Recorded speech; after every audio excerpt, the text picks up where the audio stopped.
Hello friends, welcome back to my YouTube channel. તો આજે હું તમને ગુજરાતી ખાંડવી બનાવતા શીખવાડીશ। તો એ એકદમ ઇઝી રીતથી અને કુકરમાં ઝટપટ બની જાય એવી રીત છે। તો ચાલો આપણે બનાવવાનું શરૂ કરીએ। તો અહીંયા મેં એક વાસણમાં 1 કપ ચણાનો લોટ લીધો છે। તો 1 કપ ચણાનો લોટ સામે આપણે 1 કપ દહીં અને 2 કપ પાણી લેવાનું છે। જો તમે દહીંને બદલે છાશ લેવાના હોય તો તમારે 3 કપ છાશ લેવાની છે। તો આપણે 1 કપ દહીં લઈએ, એની અંદર હવે આપણે 2 કપ પાણી એડ કરીશું।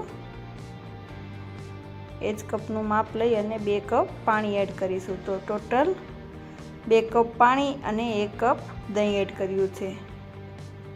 તો હવે આપણે આની અંદર મસાલા કરી લઈએ।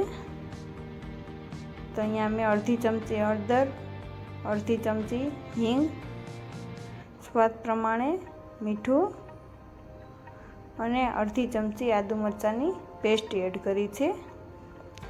હવે આપણે આને બરાબર મિક્સ કરી લઈએ। આ બ્લેન્ડરથી આપણે મિક્સ કરીએ જેથી કરીને કોઈ ગાંઠા ન રહે। તો આપણે બ્લેન્ડ કરી લઈએ। આવી રીતના બ્લેન્ડરથી બ્લેન્ડ કરી લેવાનું છે। હવે આને આપણે ગળણીની મદદથી ગાળી લઈશું જેથી કરીને એની અંદર કોઈ પણ લમ્સ ન હોય અને જે આદુ મરચું આપણે નાખેલું છે તે પણ બહાર નીકળી જાય, જેથી કરીને આપણે ખાંડવી પાથરીએ ત્યારે આપણને વચ્ચે ના આવે। આવી રીતના આપણે ગાળી લેવાનું છે। હવે મેં અહીંયા એક કુકરમાં પાણી ગરમ કરવા માટે મૂકી દીધું છે। એની અંદર આપણે કાંઠો મૂકીશું અને આપણે આ તપેલી કુકરમાં મૂકી દઈશું। હવે આપણે રકાબી ઢાંકી અને કુકરનું ઢાંકણું બંધ કરી દઈશું।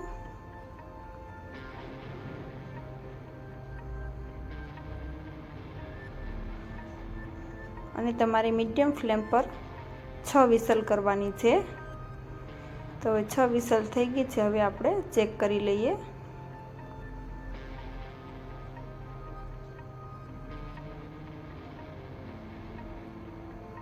તમે જોઈ શકો છો બેટર એકદમ ઘાટું અને ચડી ગયું છે। આપણે તેને બહાર કાઢી અને થોડું વિસ્કરથી મિક્સ કરી લઈએ। આવી રીતના મિક્સ કરી લીધું છે। આવી રીતે તમે ખાંડવી બનાવશો તો તમારા ફેમિલીમાં બધાને ચોક્કસ ભાવશે।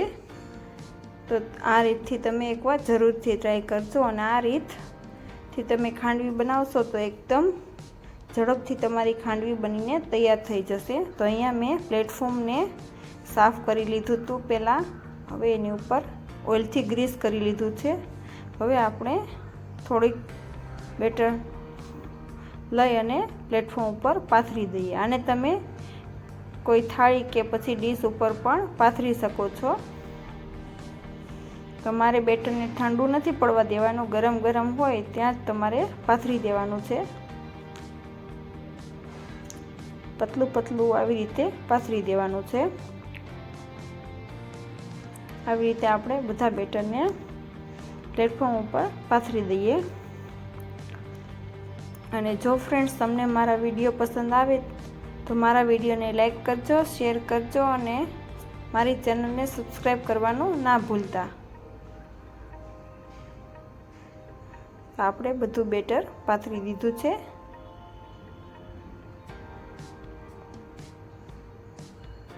હવે આપણે આને 10 મિનિટ માટે ઠંડુ થવા દઈશું।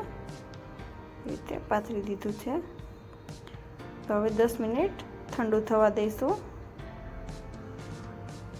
હવે આપણે 10 મિનિટ પછી એક ચપ્પુ લઈ અને કાપા પાડી લઈશું એવી રીતે।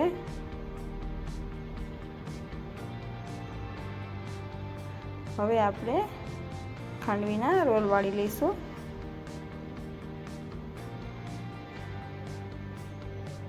આવી રીતના તમે જોઈ શકો છો તે રોલ વળી જાય છે। તો આવી જ રીતે આપણે તમે જોઈ શકો છો ખાંડવી રીતના બનવા માંડી છે। તો આવી જ રીતે આપણે બધી ખાંડવીને રોલ વાળી લઈએ। બેટરને જે પાથરેલું છે તેને ઠંડુ થઈ જાય પછી જ તમારે રોલ વાળવાના છે। તો આવી જ રીતે આપણે બધા રોલ વાળીને ખાંડવી તૈયાર કરી લીધી છે। તો હવે આપણે તેનો વઘાર કરી લઈએ। તો અહીંયા મેં એક વઘારિયામાં તેલ લઈ લીધું છે।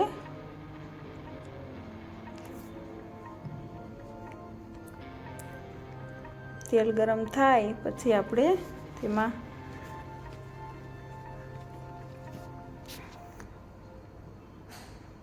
રાઈ નાખીને ચેક કરી લઈશું। તો તેલ ગરમ થઈ ગયું છે। તો હવે આપણે તેની અંદર રાઈ નાખીશું, થોડા તલ નાખીશું, થોડા લીમડાના પાન નાખીશું અને આપણે હવે વઘારને ડીશ ઉપર ખાંડવી ઉપર રેડી દઈશું। તો આવી રીતના કુકરમાં ખાંડવી તમારે 10 થી 15 જ મિનિટમાં બનીને તૈયાર થઈ જાય છે। તો તમને બપોર પછી કે નાસ્તો કરવાનું મન થાય તો આવી રીતના તમે ખૂબ જ ઓછા સમયમાં ખાંડવી બનાવી શકો છો।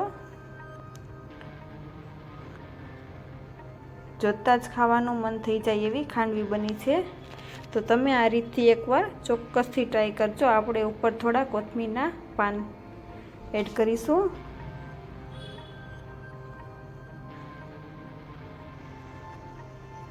તમે જોઈ શકો છો ખાંડવી બનીને તૈયાર થઈ ગઈ છે અને ટેસ્ટમાં પણ ખૂબ જ સારી બની છે।